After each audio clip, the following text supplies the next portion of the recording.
Sosok Baru Arar Sirait bukan sosok sembarangan, tajir sejak lama, kader PDIP dan loyalis Jokowi. Heboh efek Baru Arar Sirait mundur, sebab sesaat kemudian kader Taruna Merah Putih Majalengka Jawa Barat mundur dari sayap PDIP Selasa 16 Januari 2024. Mereka menyerahkan bendera dan seragam kepada pengusir DPC PDIP Majalengka sebagai simbol pengunduran diri. Hal ini disampaikan oleh Bendahara DPC TMP Majalengka sekaligus koordinator aksi Dena Muhammad Ramdan bersama 150 orang kader. Tidak mengatakan alasannya mundur untuk mengikuti langkah arah politik Pak Jokowi dan Marurar. Lantas siapa Marurar? Mengapa keputusannya mundur ini bak pukulan bagi PDIP? Diketahui pria kelahiran Medan 23 Desember 1969 ini memulai karir sejak kuliah di FISIP Universitas Parahyangan Bandung. Ia aktif organisasi Gerakan Mahasiswa Kristen Indonesia, Resisman Mahasiswa Unpar. Bakatnya sebagai pengusaha terlihat saat kedaulatan sebagai manajer KKBM. Tamat kuliah, Ara memutuskan bergabung di PDI Perjuangan sejak 1999.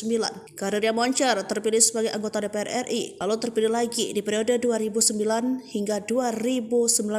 Sayangnya di tahun 2019 hingga 2024 tak terpilih. Sementara di PDIP, Arah pernah menjabat Bendahara DPD PDI Perjuangan Jawa Barat dan Ketua DPP PDI Perjuangan 2005 hingga 2015. Arah dikenal kritis di masa Presiden SBY. Sikap kritis ini melambung namanya sebagai kader muda di pentas nasional. Tak heran di Pilpres 2014 Jokowi memintanya menjadi jurkam dan sempat masuk bursa calon menteri. Meski batal di detik-detik terakhir, meski tak jadi menteri, Arar tetap setia pada PDIP dan loyal kepada Jokowi. Di sisi lain, Baru Arar dikenal sebagai sosok tajir, dikutip dari laman Laporan Harta Kekayaan Penyelenggaraan Negara 29 April 2020 lalu. Totalnya senilai 119,59 miliar rupiah. Kekayaan Arar terbesar dari aset tanah dan bangunan 74,47 miliar rupiah di Tangerang, Bandung, Subang, Tangerang Selatan, Kota Toba, Samosir, Jakarta Selatan, Jakarta Utara hingga Jakarta Pusat. Lalu kas senilai 19,95 miliar rupiah, surat berharga 11 miliar, alat transportasi dan mesin 1,1